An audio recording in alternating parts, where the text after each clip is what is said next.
साथीहरू, आज हामी जुन देशको बारेमा यहाँहरूलाई जानकारी दिँदैछौँ यो देश संसारकै सबैभन्दा विकसित देशको सूचीमा पर्दछ। विश्वकै शक्तिशाली पासपोर्ट भएको देश हो यो देशमा बच्चालाई हात उठाउनु वा अन्य कुनै हिंसा गर्नु ठूलो अपराधको रूपमा लिइन्छ। यदि कसैले बाल हिंसा गरेको पाइएमा निकै नै कठोर सजाय दिइन्छ। यो देशको सडकमा तपाईँ मुज हिँडिरहेको देख्न सक्नुहुन्छ। यहाँ तपाईँ कृत्रिम हिउँले बनेको होटल देख्न सक्नुहुन्छ। सबैभन्दा आश्चर्य विषय त यो देशमा सेक्सलाई प्रतियोगिताको रूपमा लिइन्छ। सेक्स प्रतियोगिता आयोजना गर्ने विश्वकै पहिलो देशको सूचीमा यो देश पर्दछ। हो साथीहरू, आज हामी कुरा गर्दैछौँ स्विडेनको। साथीहरू, उत्तरी युरोपको बाल्टिक नदी र बोथनियाको खाडीको पश्चिममा अवस्थित स्विडेनको पूर्वमा फिनल्यान्ड पर्दछ भने पश्चिम र उत्तरमा यो देशको सीमा नर्वेसँग जोडिएको छ भने दक्षिणमा डेनमार्क अवस्थित रहेको छ।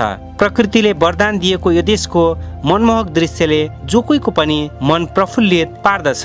त्यसैले त यो देशको अद्वितीय सुन्दरता हेर्न लाखौं पर्यटक यो देशमा आउने गर्दछन्। सन् 2019 को तथ्याङ्क अनुसार यो देशमा 76 लाख पर्यटक घुम्न आएका थिए। स्विडेनको 2/3 भूभाग जंगलले ओगटेको पाइन्छ।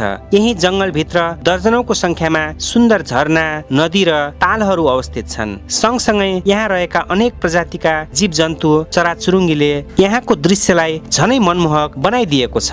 फलस्वरूप यही सुन्दर दृश्य हेर्न यहाँ पर्यटकको भिड नै लाग्ने गर्दछ। साथीहरू, स्विडेनको कुरा गर्दा यो युरोप महादेशको 5औं ठूलो देशमा पर्दछ। भूगोलको हिसाबले यो देश ठूलो भए पनि जनसङ्ख्याको कुरा गर्दा एकदमै कम रहेको पाइन्छ।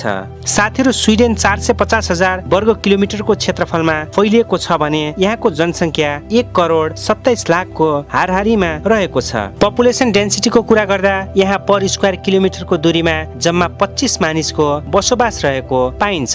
स्विडेनको कुल जनसङ्ख्याको 80% मानिसहरू सहरमा बसोबास गर्दछन् भने बाँकी 20% मानिसहरू गाउँमा बस्दछन्। पर्यावरणको हिसाबले स्विडेन संसारकै उत्कृष्ट देशमा पर्दछ।